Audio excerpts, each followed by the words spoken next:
Welcome to Every Church a Peace Church, a program that promotes the belief that the church could turn the world towards peace if the church lived and taught as Jesus lived and taught. Welcome back. My name is Don Edwards. I'm your host for this program. You know, during the weeks that this program has been on the air, we've discussed issues like love, compassion, forgiveness, courage, faith, and sacrifice. Those are the core issues, the teachings and lessons that Jesus has given to the world, not just to Christians. And we're going to be talking about those principles of compassion, the principles of love, forgiveness, and most assuredly, the principle of sacrifice. On March 16th, 2003, a 23-year-old young girl from the state of Washington stood in front of a bulldozer that was being operated by the Israeli army. It was a bulldozer that was about to destroy the homes of 3 families that lived in a small Palestinian town in Gaza Strip. Her name is Rachel Corrie. Michael Moore, in his new book, Dude, Where's My Country?, dedicates his book, For Rachel Corrie, Will I Ever Have Her Courage? Will I Let Her Death Be in Vain? Today's guests are the parents of Rachel Corrie, Craig and Cindy Corrie. And I welcome you to Every Church a Peace Church. Thank you for being here. Thank you. Let me express on behalf of the human community our condolences for the sacrifice of your daughter and for your sacrifice. We want to talk a little bit about Rachel's life and the time that we have, about your visit to the site where she was killed, and discuss about what you were able to find out about how she died, a little bit also about how she lived, because that's an important story. Her story does not begin at her death, of course. So tell me a little bit about your daughter, Rachel. What kind of girl did she grow up to be? Well, she was the third of our children. And from the day that she was born, I think that she had a very special position in our family for all of us, to her brother and to her sister, and to Craig and me. She always was very spontaneous and was even as a young person someone who had a way with words. And so she had a way of surprising us with things that she would say even when she was little. She loved exploring. She was somebody who was always engaged, always had, as one of her friends said, a very rich inner life. There was always a lot of thought going on, and that was real clear from the time that she was a young child. She loved animals. She loved the outdoors, and all of this, I think, grew in her so that as an adult, she was very concerned with environmental issues. She loved people. She always connected well with people, probably as well as any of us in our family did. Had a great deal of empathy for people. Craig would probably have things to add. Well, just when Cindy was talking, I think of images about Rachel as a very little girl. We had chickens at our yard, and Rachel made a pet out of one of those chickens. So, and this is a terrible. She inherited this chicken from her older sister, who's 5 years older. So this is the Methuselah of all chickens. This old chicken that Rachel had, but she would sit there and play house with the chicken. And where you put the chicken was kind of too old to go anywhere else. Mm-hmm. So they play with this chicken. And she's just a wonderfully, like Cindy said, curious girl. She's our artist and our poet. So a lot of the time she would observe the family from a corner where she'd be scribbling or writing a little bit, even as a small child, and then just kind of throw in some interaction so we'd know she was there, and a little bit of her humor or whatever. This is in Olympia, Washington? This is in Olympia, Washington, where she grew up. Mm-hmm. In looking over the information about Rachel, and there's a lot of it on the website, so you can just go to any of the search engines and punch in Rachel Corrie, and you'll get a lot of information about her. But one of the things that I noticed was a description that she wrote for, I guess, her school when she was in the 5th grade. Yes. And I have she was about 10 years old, I suppose, and I have a 10-year-old in the 5th grade. And when I looked at this today and I read about the ambition in her life, in her 5th grade, she says, "I want to be a lawyer, a dancer, an artist, an actress, a mother, a wife, a children's author, a distance runner, a poet, a pianist, a pet store owner, an astronaut, an environmental and humanitarian activist, a psychiatrist, a ballet teacher, and the first woman president." And I think that kind of capsulizes her diversity and her connections with people, as well as her literacy and her energy. And that's an energy that really, it still is in the universe. And you are extending that energy. When she stood in front of that bulldozer that was run by the Israeli Defense Force, their army, and run over by that bulldozer, and killed by that bulldozer, you went to that site to see what drew your daughter there, why she was there on behalf of the Palestinian community there to save homes from being destroyed, and I understand also to save wells from being taken over. Tell us about your going to the Gaza Strip and to the town of Rafah. Tell us.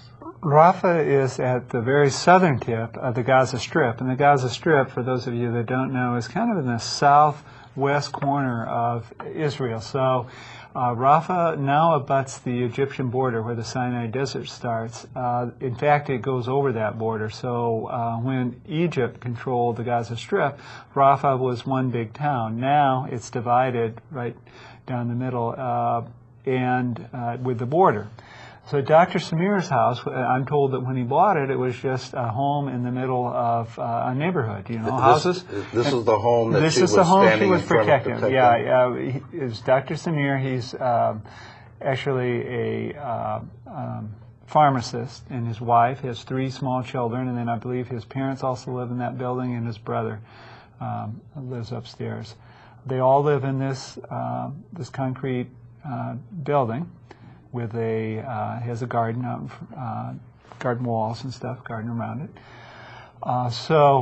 Anyhow, that's the location. Now, when Gaza was divided, the Israeli army has destroyed homes along that border, and they are erecting a very large steel wall along that border to divide the 2 communities of Rafah, the Egyptian and the Gaza Strip communities.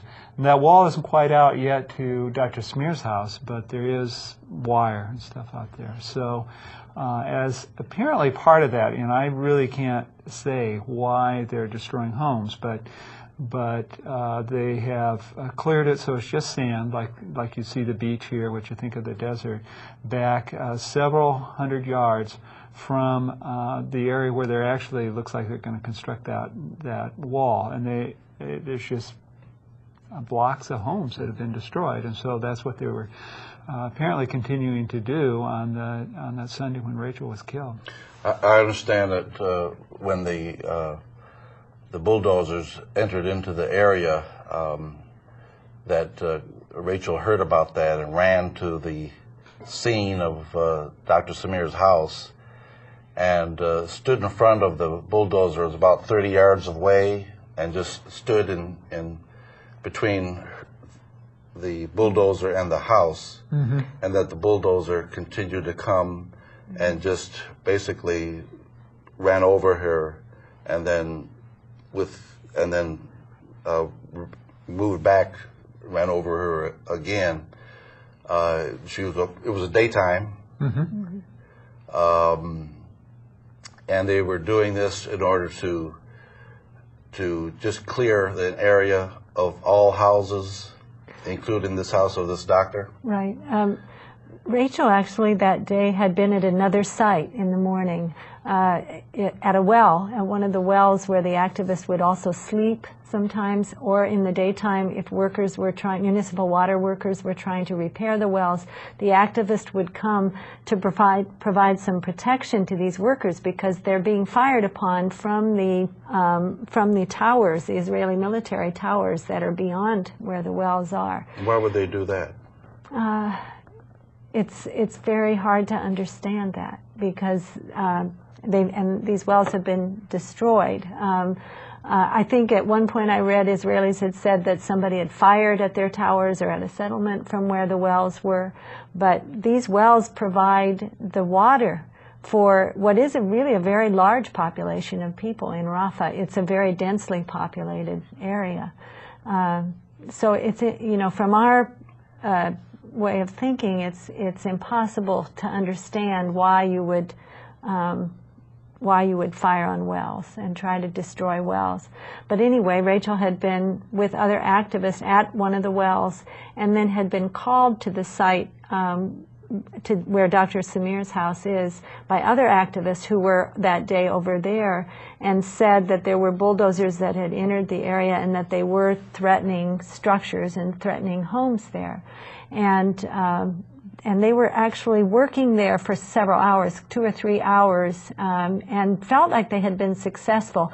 The bulldozers had come up and had pushed against some structures which had already been abandoned. And this is common in the Gaza Strip particularly, that the people are so harassed in these areas. When you look at the houses, they're filled with huge gun holes from gunshots, from tanks. And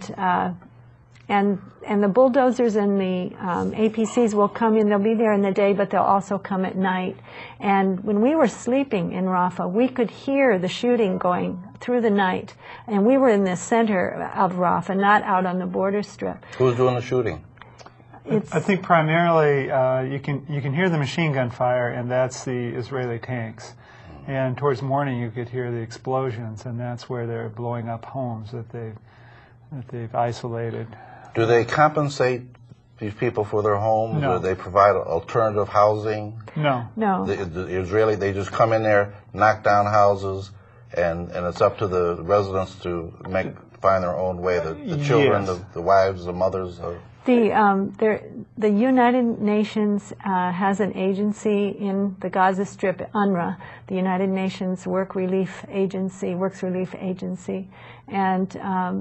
and I understand that if somebody is a refugee, there are a number of refugee camps there. They're not camps, I think, in the sense that I envisioned. There's very poor housing in these areas, but it's not like tents everywhere. Although sometimes when a person loses their house, they are given tents by UNRWA, and so they'll have that as temporary housing before they figure out where else they're going to go. And often I think it's to other family members or some other, to some other place wherever they can find housing.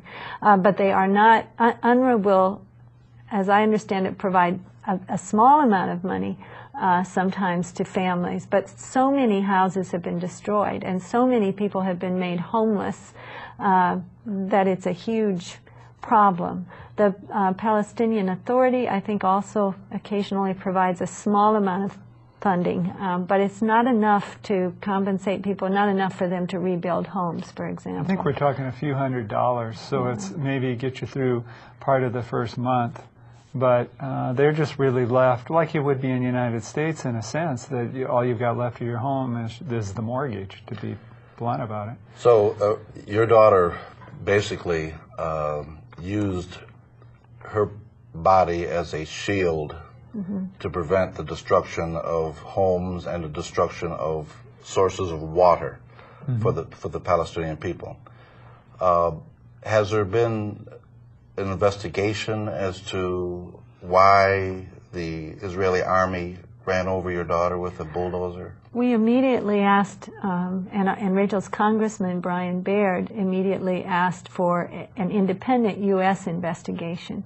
And he introduced a resolution in the United States Congress, HCR 111, which calls for such an investigation. But the U.S. government has not been involved in investigating this in any way. The Israeli government, at the request of the United States government, and we do know from reports from the State Department that President Bush did have a conversation with Prime Minister Sharon about this, and that he was promised a thorough, credible, and transparent investigation with a report. And initially, there was a report that came out that was done simply by the people in the chain of command, so the people that were actually responsible for what happened that day. And they presented a PowerPoint presentation. That came out within a month. It was distributed to some members of the U.S. Congress, I think, as a defense for what had happened, and it also appeared in some of the media. The State Department told us that that was not acceptable, and that they were urged the Israeli government to do more. And then there was a military police investigation. That was completed. We received word that that was completed at the end of May. And at that time, the Israelis said the case was closed, that no charges would be brought, and that they declined to release the report to the United States government.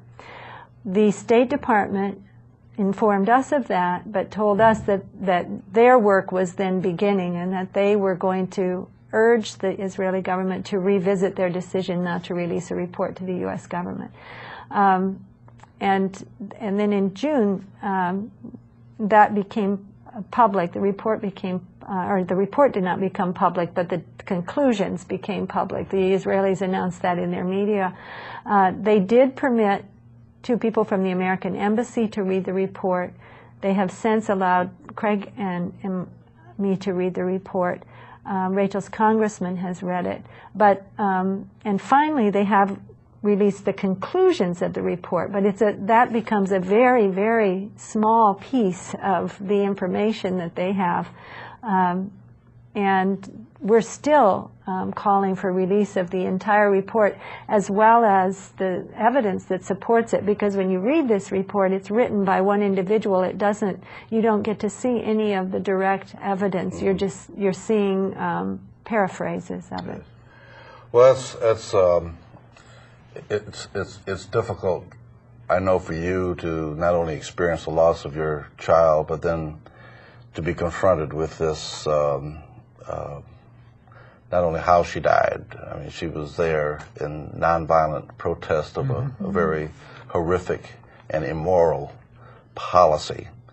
And she was just there standing, and then killed by agents of another government.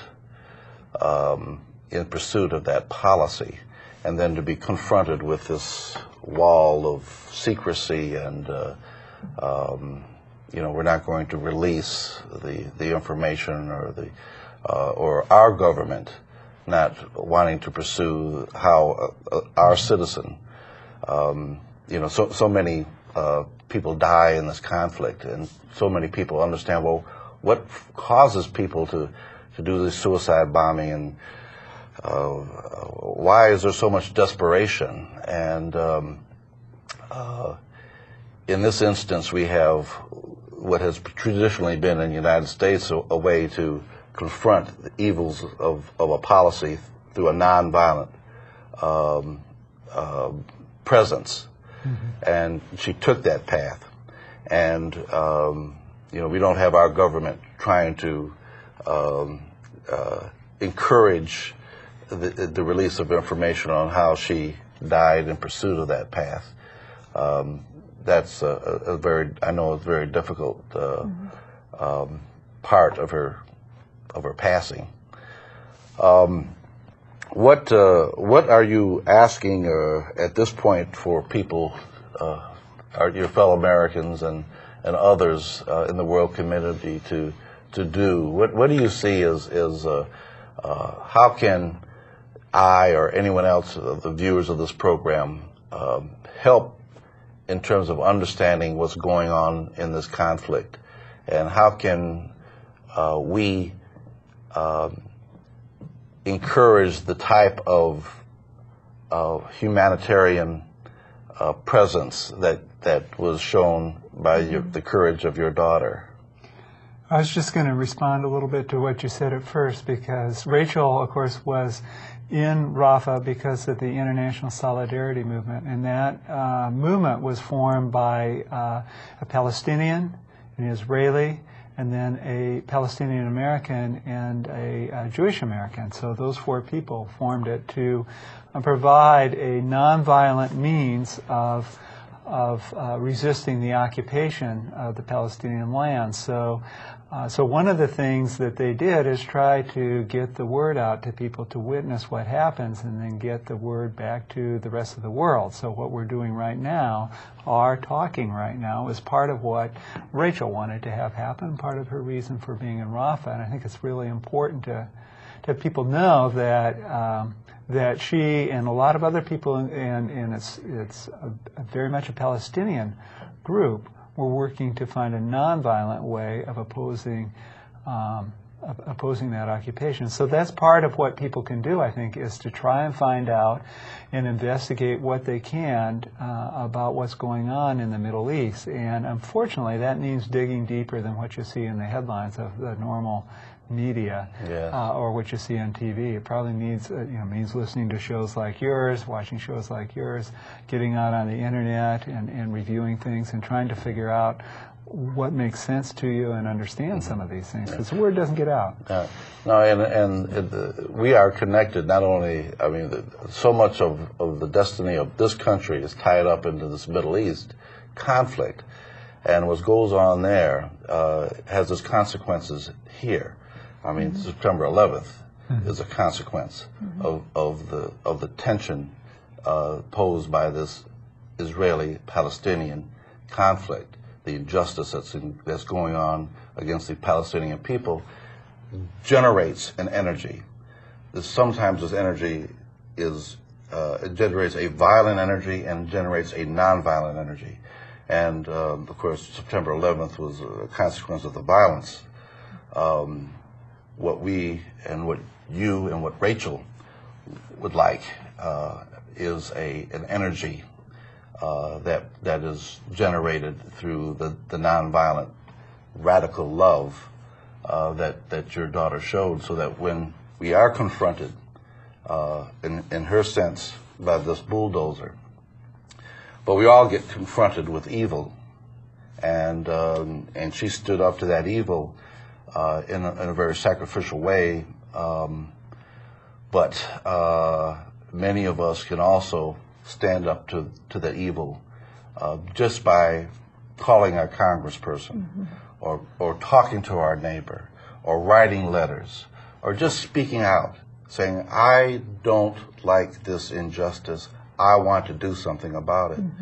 And that's the whole that's our whole responsibility as free-thinking, free-speaking Americans, is that we do have that privilege. We do have that privilege to talk and to generate responses to what you are suffering. What we are all about at every Church of Peace Church is to generate a community of people that are willing to be active in their nonviolent love. It's the same type of energy that Jesus generated in his sacrifice, confronting radical evil with radical love. If you want more information about the Every Church of Peace Church, please go to our website, ecapc.org. If you want more information about Rachel Corrie, then go to the website, I believe it's rachelcorrie.org. Yes. Or you can just go to any search engines and just punch in Rachel Corrie, Rachelcorrie, and you'll get a wealth of information about Rachel, about her emails, a little about her life, about the pictures, about what drew her to be in such a involved way, in sympathy with the struggle for justice in that area of the land. Are there any other, in the few minutes that we have left, anything else would you like to share with us about Rachel, about the situation that drew you here to Atlanta? I would just like to echo what you said about our being active in challenging, really, what's happening in Palestine and Israel. We, in the United States, contribute, I think, close to $3 billion in direct aid. We can, this year, passed, I think, $9 billion in loan guarantees. People have told us, and we believe it's true, that the bulldozer that killed Rachel, we paid for. Yes. That the wall that's going up, the walls that are going up in various forms right now in Palestine, isolating the Palestinian people, and the equipment, the military that is committing human rights violations against the Palestinian people each day. We're really funding that. That's very hard for the Palestinian people to understand. And I believe that if we assert ourselves and see that stops, that we can make a difference. That's very important. It is the Apache helicopters built by Americans. It is the Caterpillar company that builds the bulldozers. It is the American capitalistic industry that is benefiting from the sale of weapons and for the ongoing confusion and violence that's part of the Middle East and in other parts of the world. And if we are to be true to not only our faith, but to the ideals of a country, then we must be active in our protest. I want to thank you all for being with us. I want to thank you, Cindy and Craig, for sharing your story. I wish you well as you go about continuing Rachel's energy and love. Tune in again to Every Church a Peace Church. Find peace, seek peace, and be peace.